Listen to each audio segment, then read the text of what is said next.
Welcome back, everyone. This is the FloTrack podcast. My name is Kevin. His name is Gordon. Happy to be back with you. Gordon, once again, is monitoring the YouTube comments. Thank everybody who's tuning in live on YouTube. Gordon also fighting the sun in his eyes once again in this mobile studio setup that we have going. Pretty all over the place rundown that we got in front of us today, Gordon. A lot to talk about. Well, yeah, you would think that there wouldn't be a lot to talk about in these past few weeks because after the Diamond League a week ago, there was no big racing. We had the music, what's it? No, the Ed Murphy Classic, but nothing Mhm. crazy happened down there. But a lot's happened, even though nothing's happened, which is interesting. Yeah, we're still in that final run up to the World Championship. So we'll talk about a few news items. We'll discuss the world rankings that just went up via Gordon Mack. Conference realignment. It's happening. We're going to discuss it. Seb Coe had an interesting quote that we want to discuss. And of course, we'll chat about Athing Mu and the comments that she might actually skip the World Championships. And we'll talk about Gordon Sunburn at some point as well, too. I don't know if that's going to be in the top of the show, the middle of the show, or the end of the show, but we will talk about it. But first, we have a sponsor, Gordon. Wonderful Pistachios. Wonderful Pistachios are sponsoring this pod. Are you looking for a delicious and nutritious snack that packs a real protein punch? Crack into a good source of protein with tasty, healthy, wonderful pistachios. Each 1 ounce serving of wonderful pistachios contains 6 grams of protein, giving you over 10% of your daily value. It's one of the highest protein nuts out there. But that's not all. Pistachios are also known for their fiber and better for you unsaturated fats, which may help keep you feeling fuller longer. And the best part, wonderful pistachios come in a variety of flavors and sizes, perfect for enjoying with your family and friends or taking them with you on your summer adventures. So whether you're dropping off the kiddos or running between meetings, fuel up with a healthy and tasty snack. Wonderful Pistachios will be your new go-to snack. Check out wonderfulpistachios.com to learn more about how these little green wonders can power up your day. I was eating Now, wonderful pistachios this past weekend, floating on the river. It's great. okay, was that before or after? Because I see this here, perfect for your summer adventures, where you flew too close to the sun, literally. I mean, it was during. Okay, all right. Yeah. It was my snack on the river. So if you ever want to go, it's the summer still for a few more weeks or months. You need a snack that is easy. It was like the miniature pouch, the without the shells. So you don't have to worry about the shells. Just boom, pop them in. It's great. All right, let's get into the show, shall we? I'll let you did a good job last time captaining the ship. You want to do it again? Let's do it. No? You want me to? No, you can do it. Oh, I'll do it. We'll both do it. We'll do it together. It's a podcast. We're teammates. Athing Mu. Now, when did she make this? When was this article come out? When she hinted that she may not run Worlds. This is the problem with our Monday Now podcast is if something happens Tuesday morning, we don't get to talk about it for a whole week. It's kind of a bummer. It's been a while. It's been a while. So it feels like old news, but it's still kind of relevant because today, actually, Team USA announced the athletes who are on their team. They had the official who's going to Worlds. But also on that team, as of right now, is Athing Mu, who has the bye because she's defending world champion. But she spoke to Andrew Greif of LA Times. Greif, sorry. Friend of the show. Mentioned that she's mulling whether she's going to defend her 800-meter title. Mulling running Worlds. People mull whether or not they're going to go to Millrose. I'm mulling whether or not I'll compete at USA's because I have a bye. I'm mulling if I'm going to run this one Diamond League race here. I'm mulling if I'm going to go to Mount Sac relays. You don't mull world championships. Outdoor world. People mull indoor worlds. I get that. But outdoor worlds, this is a big deal. And now it's not 100% sure she's going to do it or not. She still has chance to make the decision, coming up to the race in a week or so. But the fact that this is even a thought, that a healthy, she's not hurt, in her prime athlete is considering, I've won 2 global titles in a row. Let's just take a break this year and then focus for 2024. That is wild. What was your first reaction when you heard that she is mulling potentially skipping Worlds despite being healthy and in her prime? I was surprised. And I know it's easy to say, oh, yeah, this isn't surprising. Track athletes, they don't have any incentive to compete. But this is the World Championships. As you said, this is not Milrose. This is not Mount Sac. This is the World Championships. Other than the Olympics, this is it. This is the pinnacle of the sport. And I know it's been a week or so since this happened, but I'm still as confused now as I was then. Now, let me put a couple things out there. I think Athing Mu is great. I think she's awesome. I love watching her race, whether or not it's the 800, whether or not it's the 400, whether or not it's the 1500. She's been entertaining her entire career. She's also incredibly engaging. I've always enjoyed watching interviews with her. I've always enjoyed hearing what she says about sport itself and also getting in on other come up. So I don't know if there's obviously got to be an underlying reason here. The thing that was the most odd to me was just in the article itself, Gordon, there was nothing. It was Kersey talking. It was not Athing Mu talking. And there was nothing specific named. And Kersey, now again, some of this might have been lost in translation. It was almost as if he was talking about it like it was Milrose or Mount Sac. He was, yeah, if we don't do it, we don't do it. And then, Paris. We'll just move on to Paris. It's like, no, hold on, stop. If there's something going on that's keeping her from running, that's obviously going to be a big deal and it needs to be discussed. Let me just pause here for a second and say she obviously, she has the right to choose what she wants to do. And if she's not into running Worlds this year, absolutely. Like absolutely everybody or most reasonable people are going to understand that there's things more important than running. But I think it was just the way in which the statement read really confused me. And I'm waiting for a clarification on it because you're right. There was no injury name, but there also was no mention of like, hey, you know what? She just like doesn't want to run for, she's not motivated to run it this year. Or like she's got other priorities this year. We'll see you in 2024. I think people would be frustrated with that because they're fans of the sport. And they want to see the 2-time gold medalist run in the 800. But I think at least there'd be an answer to it. But the way it was spoken about was if it was any other meet, which made me so confused as to what was going on. As a fan, obviously I want to see her run. I want to see her race. But I also admit I have no idea what's going on and what's motivating that decision. We know she's given quotes before in the past about how, she wants to get into modeling and didn't know how long she'd compete in track. And everybody, I think most people interpret that of like, okay, she's not a lifer. She's not going to be doing this for 15 years. But that's a lot different than not doing it in 2023. And the final part, and then I'll stop talking and I'll let you talk. Sorry, I'm going long on this, but I had a week's worth of questions. If she wasn't, the thing that confuses me about it is that, let me back. What did she run at the USA Championships, Gordon? What event? 15. Okay. Did she run the first round? Did she run the final? What did she do there? She ran the whole thing and was competitive and almost won. Nikki Hiltz had a better kick. Did she? Yeah. Did Athing Mu need to run both rounds of the 1500? No, she could have scratched. Right. So all this like criticism and critique about she doesn't run enough, and I get that people want to see the stars run more. She gave us 2 really good efforts in the 1500 at USA's when she didn't need to, which makes it confusing. Because if you're looking at the profile of someone who's just totally checked out, what would you do if you were her? I'll tell you what I would do.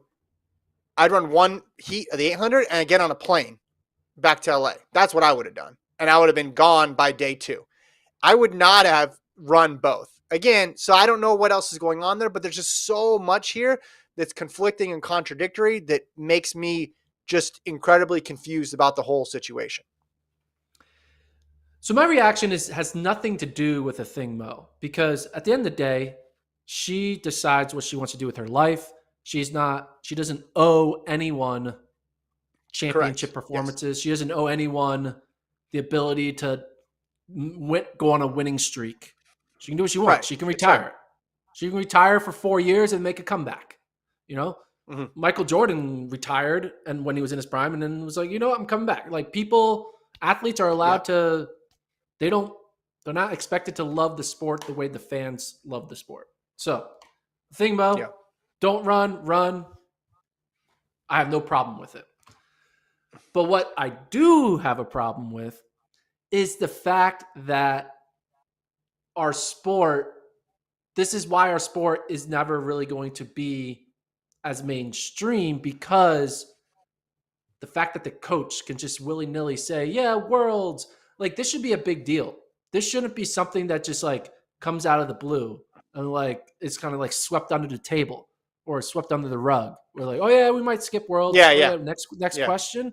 Like Exactly. if Nonchalant. Yeah. Yeah. if our sport's gonna have any significance, the defending world champion debating on not running needs to be considered a heavy decision and like a massive moment, not like oh yeah, 2024, and it just kind of it diminishes the purpose of a season, the purpose of the sport. Like, why are we doing this? If like Yeah. why Yeah. do these races even exist if we're just like willy nilly choosing in and out? Like, oh, just show up.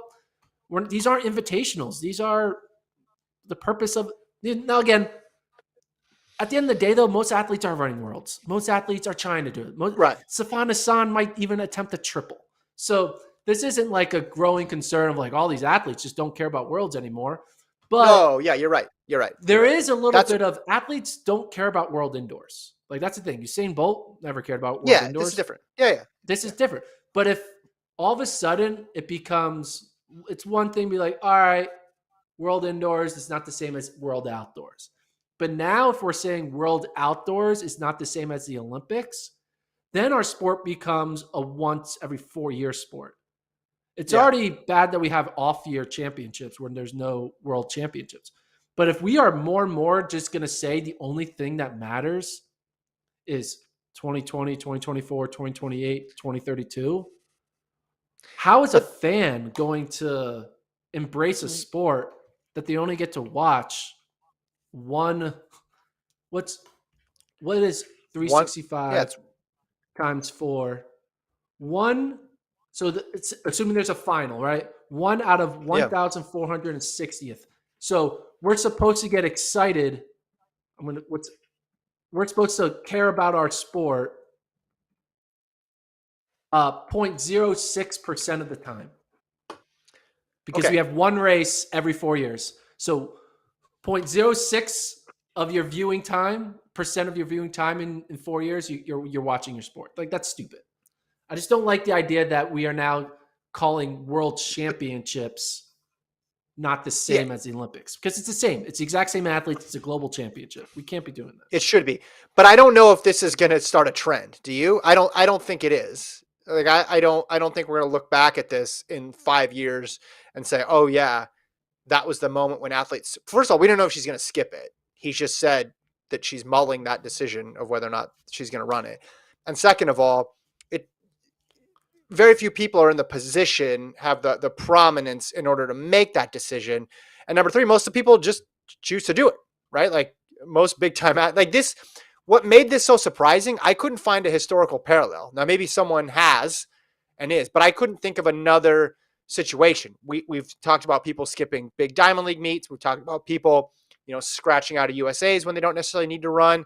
But that's different because they're still qualifying to worlds, and worlds and Yeah. the Olympics they were the two. They're sacrosanct. You hold them up as like everybody's going to try to be here on these days, which is why it is so meaningful. Its meaning is derived from the fact that everybody comes and shows up. Now, Yeah, we shouldn't. Oh, but okay, go. I'd say we shouldn't be taking less meaning from more of meets. We need to be adding more meaning to yes, more meets. Like more we're meets. doing Yeah, the yeah, opposite. yeah. We need a the whole like four majors type mindset. We need more races that matter, not less.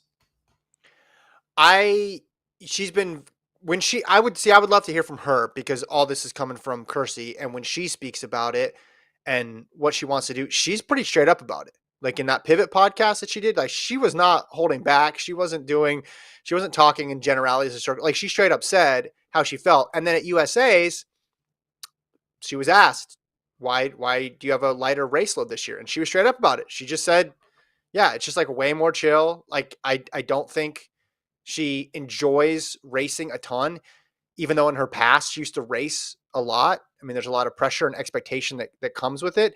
But I don't know if this is an extension of that or it's something different entirely. My final point is this about Bobby Kersey. He has very big name athletes, and he's usually on a lot of these stories, he's the one quoted, right? He's the one talking. Now, normally when you have a coach talk for an athlete, the purpose I always felt behind that was to take some of the pressure, take some of the spotlight, put it in a little bit of generic coach speak. So that way you're still getting their side of it, but also there's less scrutiny. It never seems to happen when he talks about his athletes. It just, whatever he says, no matter what he says, there's just 3 or 4 or 5 days of stories that follow of people like digesting what he said and trying to pick apart meaning. Now, this is the biggest example of that, but there's been ones in the past earlier, whether or not it's about how much Sydney's going to be racing, what she's going to be racing. Can she break the world record? Like all this stuff, it just seems like he just flips the switch on and is like, cool, this is how we feel. He could have easily just said, yeah, we're going ahead with it. I want to end this conversation on this. I know we shouldn't compare track to other sports, but I'm just going to do it. We expect a football player to put in effort. They play 17 games. Maybe one of them they rest because they have a bye, and then 3 playoff games. So typically anywhere between 16 to 20 games, we're asking the athletes to care. They have to perform for the public 16 to 20 times a year. In basketball, they take some games off, but playoffs, they perform anywhere between 70 to 100 games a year. So they have to perform for the public 70 to 100 times a year. Yeah. Football has to perform 16 to 20 times a year. Baseball, they have to perform for the public 160 times a year. Right. Track athletes are performing for the public like most of the time 4 to 10 times a year. Yeah. And it's about right. like, yeah, I mean, listen though, the reason though you get criticism from a team sport from the public is everybody latches on to the same thing. You're letting your team down. How dare you do this to your team? This is not a team sport. No team. And the fans aren't paying the bills, right? Yeah. They have sponsors that are paying the bills. So nobody, I guess maybe if you're in a country where you're funding the Olympic program, you can make some sort of tortured argument about it. I don't have really much, I don't follow that argument at all. But in the United States, the fans aren't owed anything when it comes to this stuff. But if people start walking away from the sport and they're less engaged, right, you have to go back and examine, well, why that is. And one of the main things is not just this situation, but situations like it where there aren't as many meaningful competitions throughout the year. And if people start missing more and more competitions, you're not really giving the fans a chance to latch on to anything. But this is just such a strange situation for me.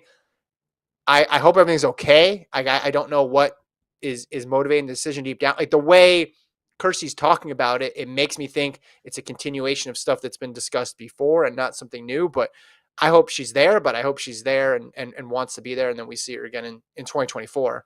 But yeah, ultimately, you opened up with a really good point. It's like if she's able to make her own decisions, and if there's plenty of people who get into sports and learn that they don't really enjoy that sport, and even though fans enjoy watching them, well, that's not the most important thing. The most important thing is you spending your time on this earth doing something that you love to do.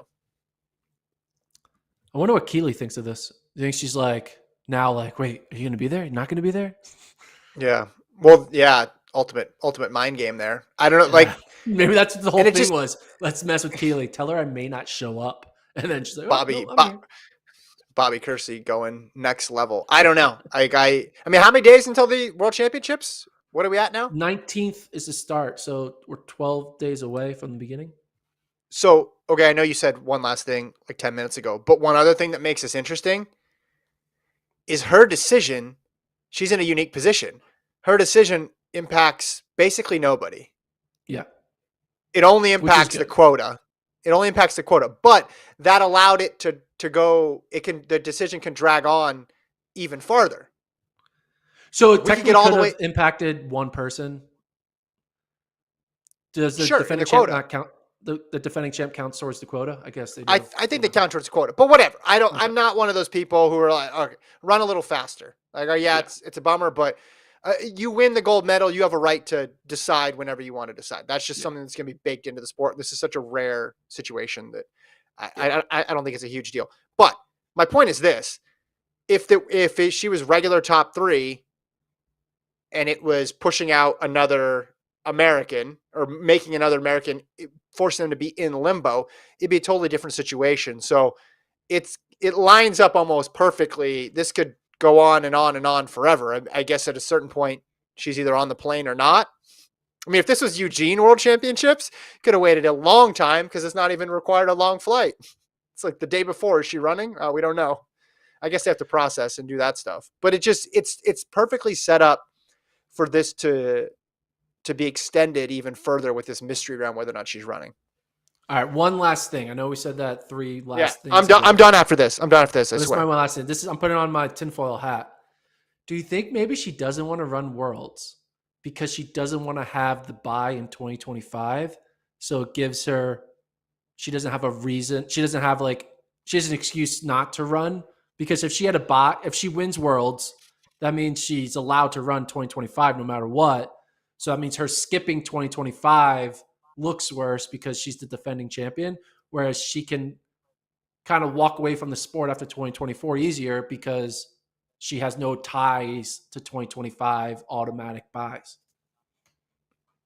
I know I said I wasn't going to say anything more, but I'm just going to chime in here and say, no, I don't think that any of that makes sense, what you just said. I think that would be on the list of possibilities at the bottom.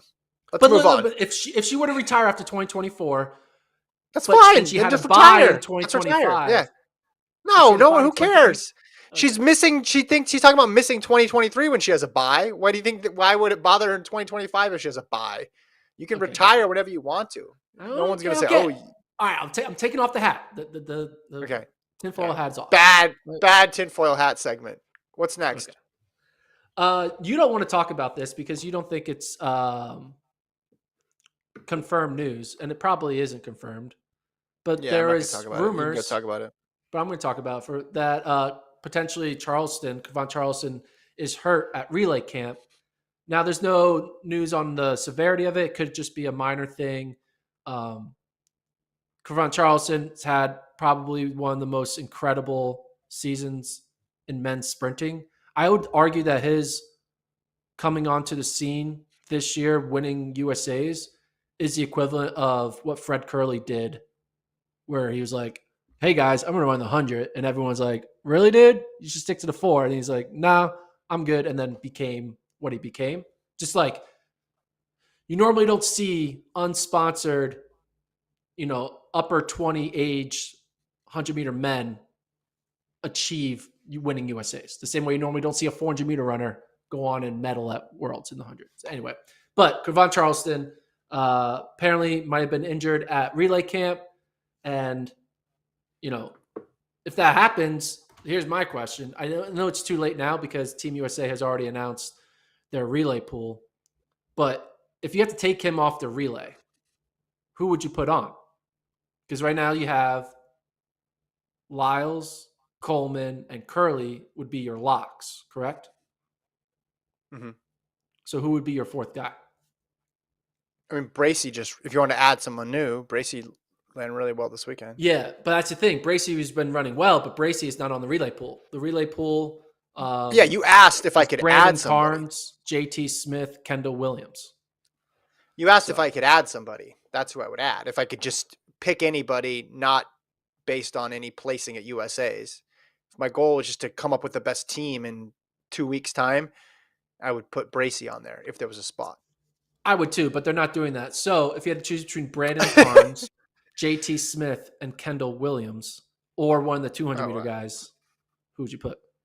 Maybe Courtney Lindsay? Yeah, I don't know. I think it's for the U.S.'s sake. I really hope Charleston's okay. Yeah, I hope there's that 4, because I think you made the good point right after USA's about how it lined up perfectly. There wasn't going to be any controversy because Lyles made it in the 1 and the 2. Yeah, Curley had the bye. You could make an argument Knighton or Bednarik or something on a curve could be, an intriguing possibility, but those 4 made perfect sense. So hopefully for the U.S., that 4 stays intact. You know who I want them to put on it? Grant Holloway. Exactly, Grant Holloway. Yeah, Grant Holloway could be that's 70 years old. Grant Holloway could be well into his master's career, and you'd be like, yeah, he split 43 one time. I know, dude. You remember that Florida? He won the indoor. He did the straightaway sweep. He won the 60 hurdles and the 60. You guys know about Grant Holloway? Keep going. What's next? Team USA was announced. All the top 3 people that we expected are all on the team. There wasn't any notable scratches. Like, obviously, Athing Mu did not take the 1,500-meter spot, and that 1,500-meter spot went to Sinclair Johnson. But there was one big question mark, or technically 2 big question marks for Team USA, would Sean McGorty and Natasha Rogers get their 10K spot? Because as of the end of the World Championship qualifying period, both of those, McGorty and Rogers, were on the outside looking in because of that cross-country people getting slots in the 10K. But it looks like enough people ahead of them scratched that both Rogers and McGorty were able to get in via filling the quota, which allows the true top 3 in the 10K at USA's to all have a spot, which means Rogers and McGorty both have the 5K, 10K double. It would have been Karissa Schweizer who would have had the 10K spot. It would have been Grant Fisher who would have had the 10K spot, but both of those athletes are going to have to run at pre or post Worlds to get another fast time in. But yeah, thoughts on that, McGorty? And I'm happy that they got in. It would have been bullshit if it was some weird cross-country result that knocked out one of our top 3 guys or women. So I'm happy about that. Yeah, I think it makes a lot of sense. It's just they're one of the top 10,000 meter runners, so they'll be at the meet, right? I know that you can't do that. You can't apply that rule to every single athlete. Otherwise, everybody can say, I am one of the top 5,000, 10,000 meter runners in the world. But McGorty and Rogers clearly are. And I wonder if they're going to revisit the cross-country thing moving forward, because that seemed to be more trouble than it was worth, in my opinion. Yeah. All the other athletes in the relay pools, what we thought. It's very anticlimactic. Yeah. We had Worlds on July 4th. We had USA's on July 4th. And USA's, July 5th. Yeah. USA's. And then a whole month later, we're making an announcement. Look who's going to Team USA. And it's like, we had the meet a month ago. But anyway, they saw your chart. They know what's up. Yeah, they saw the chart. Other news, NCAAs. This has become a very newsy podcast. We're not really conversating. I like it. It's just like a I like commenting on the news. I like commenting on the news. People turn to me for my opinion on the news. So this is good. All right. So I'm going to hit you with we're going to talk about this conference realignment stuff in question form. So conference realignment, for those who don't know, the Pac-12 is basically screwed. They're all leaving. Everyone left the Pac-12. Colorado has gone to Big 12. Oregon, Washington has gone to the Big 10. Arizona State, Arizona, Utah, Big 12. There are now rumors that Stanford and Cal may go to the Atlantic Coast Conference. California University. Is it University of California or California University? University of California, UC Berkeley. Which is literally on the Pacific Coast. Maybe in the Atlantic Coast Conference. Just shows that NCAA conference is wild. Anyway, but Stanford and Cal may go to ACC. I mentioned Washington, Oregon, the Big Ten. What new school matchup are you most excited about, and in what event? All right, Is you're it like, looking at this from a positive angle, which yeah, I appreciate you doing. This is a track podcast, so I guess we're looking at it from the track yeah, perspective. Because from the football perspective, as someone who grew up on the West Coast, I absolutely hate this. It has bothered me for days. I think it's ridiculous. I think lighting all this tradition that we had on fire just because 10 years ago some conference commissioner made a bad TV deal is just a horrible place to be in. I understand all the money at stake, but it just still just leaves you with just a empty feeling. Now what you're do you think is asking me, worse? What is worse, Oregon going to the Big Ten or Oregon tearing down Hayward Field? it's funny you mentioned that. Was thinking about that exact combination the other day when this announcement came. And I said, if you had told me in 2014 or 2015, there would be no Hayward Field and there would be no Pac 12, I would have thought you lost it. I would have thought you were crazy. Like that just did, like you think you can count on some of these. Now I know there's a new Hayward Field. I get it. And Oregon's still going to play football games. They're going to play against Washington and Autzen Stadium's still there and all that stuff. But I just, I grew up watching the conference. I lived in Tucson for a few years. So I obviously lived in LA for a few years. It just, I'm not the guy beating his chest, like chanting for my conference. I think that's weird. I think you cheer for teams, not conferences, but I hate it. And the big thing that's overlooked here is sports like track and field, Yeah, the non-revenue sports, the Olympic sports. And what's the main complaint about it? Travel, travel, travel, travel. Now, cross country, track, they're you not travel. traveling a ton, do they? Are they But the traveling distance a lot? people go to California, the sprinters will go to Right. Florida, the So cross country runners will go to Wisconsin or Indiana. Like when it comes to track, you don't the compete enough where you go to where you need to go. There's no like yeah, you're conference dual meet third. schedule. Yeah, yeah. There's no Wednesday night. Oh, Washington's gonna go against Rutgers in volleyball. So or Washington's going to go into Rutgers in volleyball. Like that's just not going to. That I don't think it's going to happen in track and field. Okay, so what new matchup?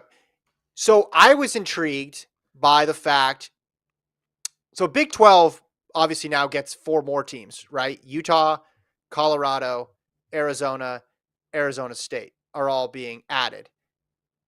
I thought the additions before that, we talked about this before with BYU and Houston, made it a very intriguing conference because you added one of the best sprint programs and one of the best distance programs to a conference that already had some top teams. Now, Texas and Oklahoma are leaving, but throwing in Colorado there makes that distance meet pretty interesting. I mean, the sprints will still be good, but you have Colorado, you have BYU, you have Oklahoma State, you have Iowa State as well. And there's other teams, obviously, like Utah has been really good on the Utah women's women side.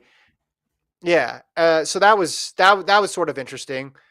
I guess, I mean, the Big Ten is just ridiculous now. USC, UCLA, and I don't know, man. I can't wrap my head around it. And how much does it matter? How much do they care about conference meets? I know coaches care about it because they're reviewed based on conference championship meets, but if you get seventh in this new Big Ten, is that better than third in the old Pac-12? Like how are they Yeah, going to structure this? at the end of the day, I mean, it happens so often where like Florida will get third at the SEC and then win the national championship because Right. track So I don't know and how much it field matters. scoring is weird at a conference level. I'm just excited for seeing like Jerry Schumacher now going up against Wisconsin. And you have Oregon, Washington, and Wisconsin, three big distance juggernauts all now in the same conference. Now, yes, you lose the Stanford there, I mean, you but had basically it took all because you looked at Stanford. I mean, Pac-12 is like Colorado, Stanford, Washington, and Oregon. yeah, Arguably four of the top 10 distance programs. And right. now they're all spread out, and now they're all attacking Big 10 and Big 12, and Stanford might go up against. I mean, seeing an NC State versus Stanford women cross country dual meet, not dual meet, but like dual meet style Conference championship meet. because NC State dominates ACC, right? Sure, North Yeah. Carolina tries to fight. Virginia Tech might have a good whatever, but NC State women, it's not even a test. But now you put in the Stanford women, if they're having a good year, that makes that. The one conference I like most of all conference championships, and it's a bummer because this conference isn't really going to be a thing anymore. But my favorite conference championship to watch every year was the West Coast Conference men's cross country championship because you had BYU and Portland, throwing a little bit of Gonzaga, but really it was BYU and Portland. And it was just fun seeing like a dual meet between two great programs. BYU normally would win a lot, but Portland could hold their own sometimes. Just seeing that matchup was really fun. And I like it now that the best teams of the Pac 12 are all going to be now making it harder for Wisconsin to dominate the Big Ten, making it harder for Oklahoma State and Iowa State to own the Big 12, making it harder But for NC State to own ACC. Yes, it's just one race that really doesn't mean anything because everyone just cares about nationals at the end of the day. But it's fun now. I don't know. It'd be fun to see Stanford, NC State at ACC cross country. I don't know. Sue me. I'm excited. they're gonna need About a that. bigger. They're gonna need a bigger start line. Yeah, I don't know how much it matters. I It just don't means know it how much it matters matters. absolutely nothing. It means nothing. No, but it does. A Big Ten title means more now than it used to, wouldn't you say?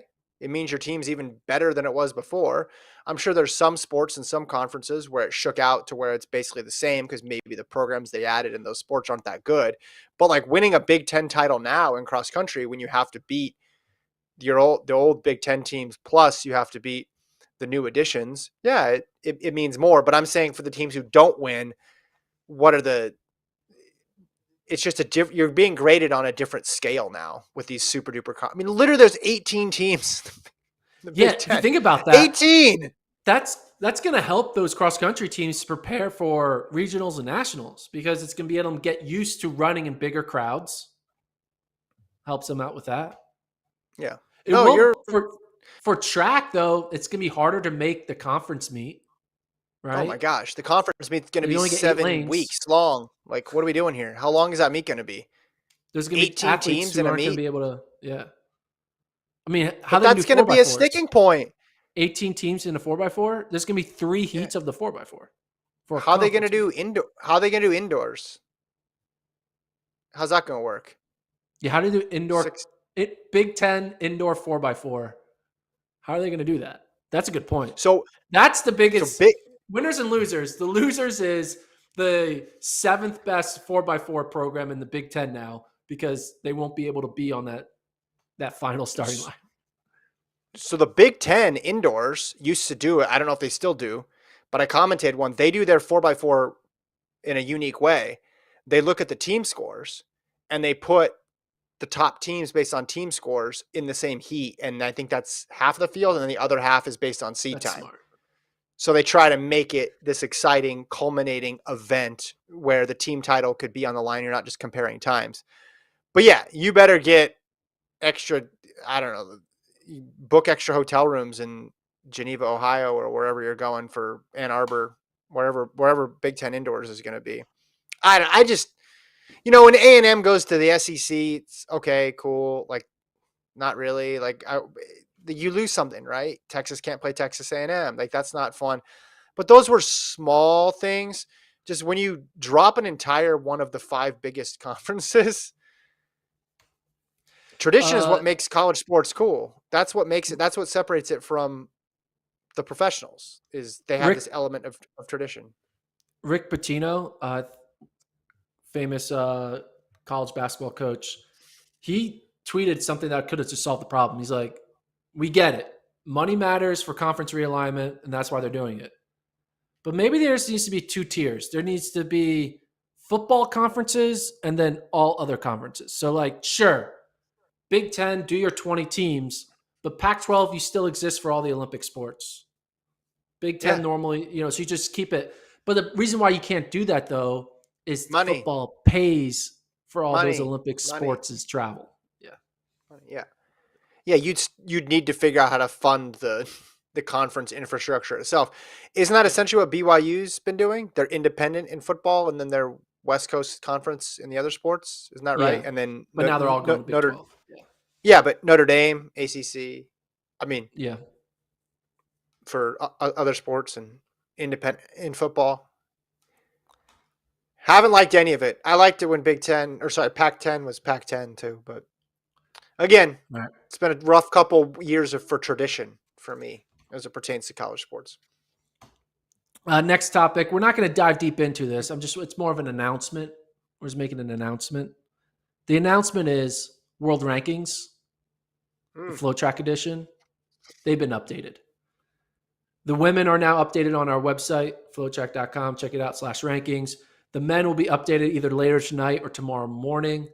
And I did rankings, top 15, regardless if you're going to Worlds or not. Because I think it is not fair to say Aaliyah Hobbs is not a top 10 100-meter runner in the world. She is. Didn't run well at USA's. Doesn't all of a sudden mean that someone from another country is a better 100-meter runner than you because you didn't finish top 3 in the US. So, and same thing with the distance in Kenya and Ethiopia and all that. So it's top 15, regardless if you're going to Worlds or not. The only criteria is you had to have competed in the event this year. So I don't rank Sydney in the 400 hurdles because she has yet to run it this year. Oh, I see. That's what I was going to ask you about. Okay. Yeah. But here, let me You bring wanna something up though. Yeah. comment on some of them? Go see the rankings, but I want to talk about relevant event decisions because these teams are getting announced. Femke Bowl is only listed in the 400 hurdles. So that leaves the 400 down a superstar. So Sydney, Britton Wilson, Paulino, Adeleke in there. I just wanted to follow up on that because we've been talking about decision day and oh my gosh, look at all the possibilities, and it's settled now. Everybody has made their intentions clear between the women's 400 and women's 400 hurdles. Does it feel anticlimactic? You've been talking about that for an entire year. Yeah, not an entire year because I didn't know Britton Wilson was going to run that fast until March. So I've been talking about it since March. So I've been talking about it for 5 months. Please don't mislead the listeners. It's still pretty okay. Well, 400 hurdles. Congratulations, Femke Bowl. You just won a gold medal. But the 400 is cool. Like it could have been better, but it also could have been worse. I think Sydney choosing the 400 is more interesting to me than her choosing the 400 hurdles. Paulino going sub 49 makes that a little more interesting. And I want to see what Wilson does and Adeleke as well too. So the 400 could have been a little bit better, but still way better than I thought at the beginning of the year. 400 hurdles is Femke's to lose, obviously. We'll dive deeper into world rankings and our predictions on next Monday's podcast because that will be our major preview podcast. Other certain news, man, I feel like a news anchor. I don't like this. I don't like being in control of the news. I like it when you take over, Kevin. No, you're doing great. I think you're doing great. Keep going. Paul Ehring of UTEP famously held the NCAA 800 meter record, coached Emmanuel Corrier, Michael Cerrone, Jonah Koek in the past few years. He's going to Texas A&M to be the mid-distance coach, which if you could hire any 800 meter mid-distance coach to go to 800 meter U, which is what A&M is, it's Paul Ehring. And Paul Ehring, I think, is going to keep that program going. I mean, the greats have come out A&M with the Braziers, the Moes, Millers, Watsons. It's Jasmine Frey's. It's endless amount of great 800 meter running. They get Paul Ehring. We're going to see some, and his recruiting, he's going to recruit some really fast 800 meter runners. Texas A&M 800 is going to be quick. It's going to be good. I'm excited. Yeah, it's hard to believe they can get any better than they are just because they recruit really well and they also do a good job once they're there. This reminds me, though, of NCAA's when we saw Paul Ehring in the media area and you had thought he had gone to Tennessee because he had a T on his polo shirt. And then I looked at it and I was like, that's kind of surprising. Why would he switch in the middle of the season? And then I realized it was a T for UTEP and you were pretty confused. I just wanted to let the listeners in on that moment of nice Gordon Mack analysis. Did you forget that? Did you forget that happened? That's the first thing I thought of. When I saw I the thought that announcement, I was too. like, I thought man, that too. Gordon was right. He was leaving. He just got the time, the place, and the school all wrong. But other than I got that, the he had letter a right. spidey I got the sense. letter. Yeah, It was exactly. a T There was a there was a and the T. Good conference job. right. It was SEC and a team that starts with the letter Correct. T. So, Correct. Good job. uh, I mean, you see this quote? Seb Coe talked Yeah. about how hosting Worlds in Eugene was not ideal based on losing the marquee time slot for the European audiences. What are your thoughts on Seb Coe kind of not saying such great things about Eugene hosting Worlds? Well, it was about the time slot, though. Correct. Yeah. Okay. So did the time zones change between when Eugene was awarded the bid and when the meet took place? Let me do my math. The leap year that one. Nope. Time zones. Oh, they did daylight savings change. Nope. Okay. Nope. It was the exact same time zone. Yeah. So what are we talking about here? What are we talking about? This is totally known. We knew this was going to happen. We knew this was going to be an issue. Just in the same way you could say, well, U.S. rank ratings are going to be down when the meet is going to be in Europe or when it's in Daegu or when it's in Yeah. Tokyo. Of course, this was it. Women's Now, if World you want to Cup is make in a the middle of the night for us. right, and it's very, very hard to watch, even for people who are very interested in the event. It just requires a certain level of sacrifice that most of the sporting viewing public is not going to participate in. So I'm not surprised because they're having to review it. I looked at it more in the context of it's mentioned in the top of the article about how Eugene was supposed to kickstart this track and field renaissance in the United States. And you and I last year before the meet both said, slow down. Everybody needs to slow down. Yeah. This is not going to change anything. It's going to be an awesome meet that's in the US. Maybe 4 or 5 years ago, you could have convinced me, but then between that, there was 4 or 5 years of pretty much everything staying the same in the world of track and field to know that this wasn't going to jumpstart anything new as it pertains to the sport in America. Yeah. It was kind of weird. I mean, it made you think like, is USA never going to host a Worlds again as long as Seb Coe is in leadership at World Athletics? Obviously, they're going to host LA for the Olympics. But Yeah. that was my one concern is like, is now USA just out of the question for any future hosting of global championships because of the time zone? And they care so much about the European audience? It was going to be out of it because you weren't going to put it back in Eugene, and where else are you going to put it? How many stadiums do we have that could do it? We've done this exercise before. Well, Des LA. Moines, Sacramento. Yeah, but that requires a lot of infrastructure. I mean, that's a temporary track inside of a stadium. Like it's not like Well, I permanent was thinking that infrastructure. potentially Are people going to bid in 2029. LA?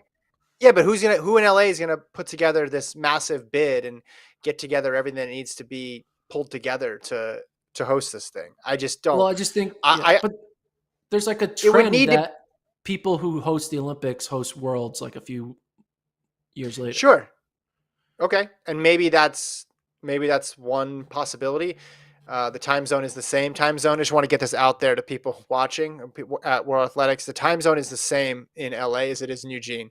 So if you're mad about the time zone in 2022, you're going to be mad about the time zone when you do it in LA if you do it.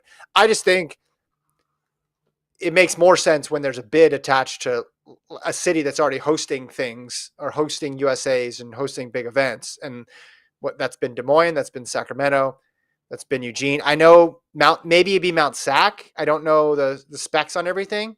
So maybe it's not LA, but it's LA. I don't know. I don't know if they have the stadium specs to pull it off. I mean, people always name these big cities and then you say, okay, at what track and who's putting it together? And then it gets really quiet after that because I mean, the place I think that would be awesome to do it, but it won't happen is Penn. Yeah. And it won't happen at Penn because it doesn't meet all the requirements that you need for Dude, a the world Penn championship. Stadium would be sold out. There would be 50,000 people every night.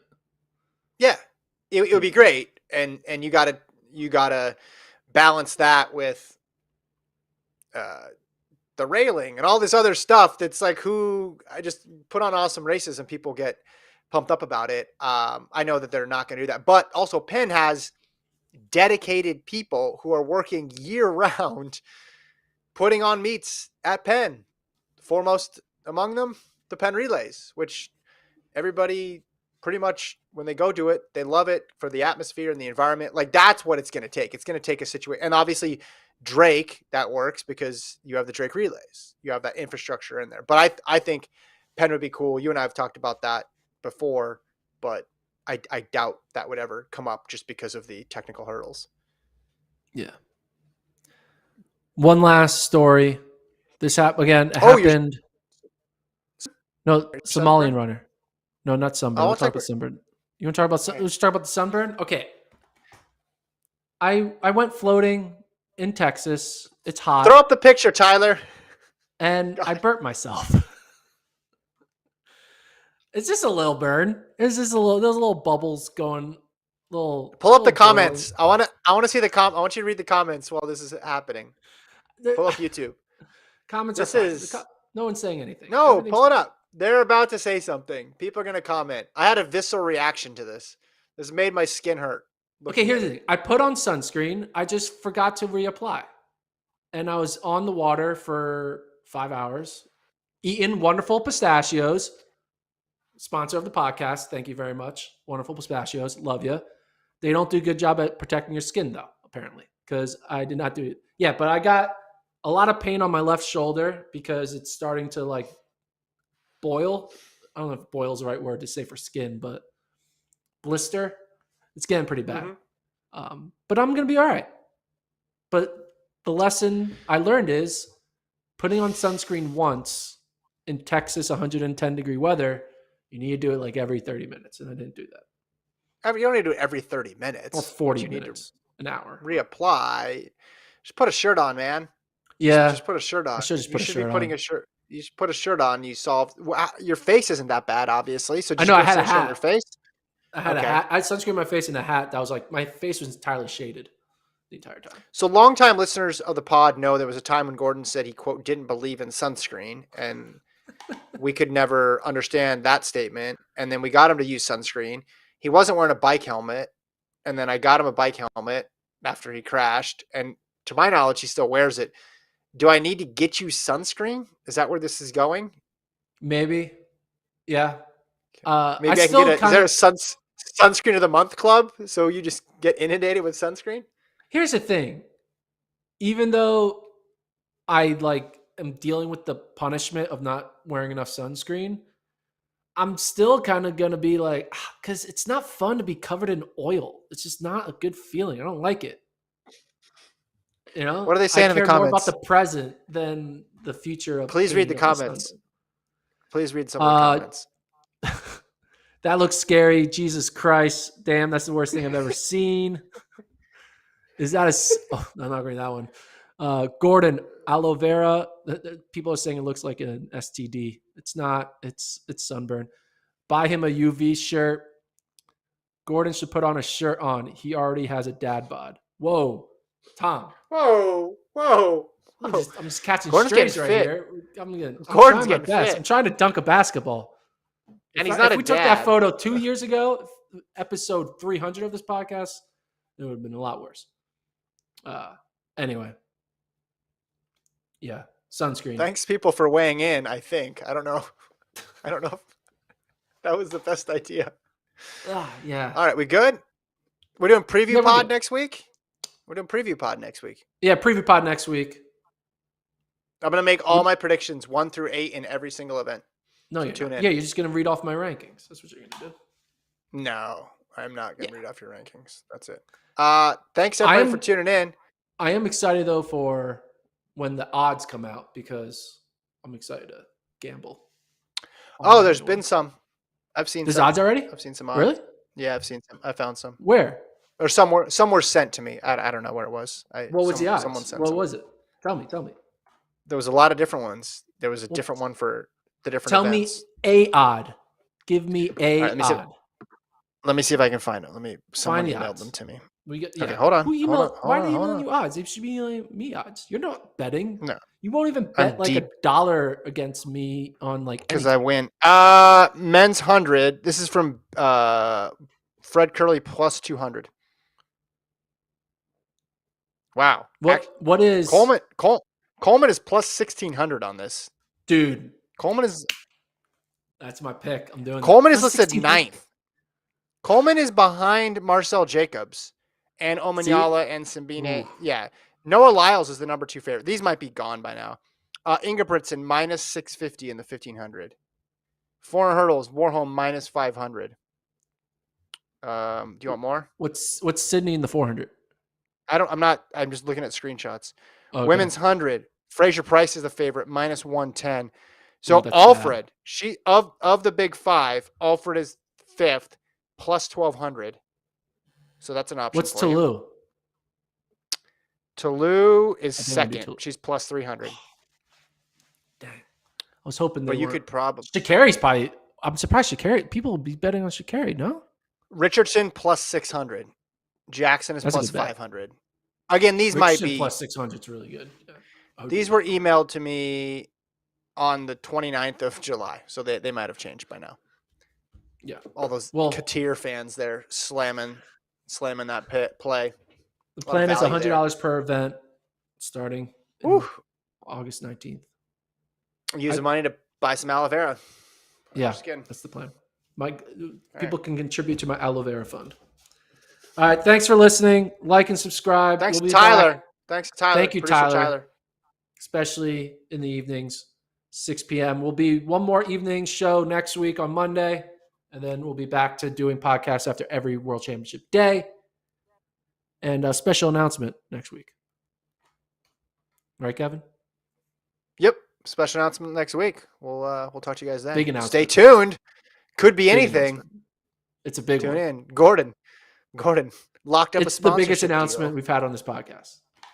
Whoa. All right. Let's end the show. See you guys. Take care.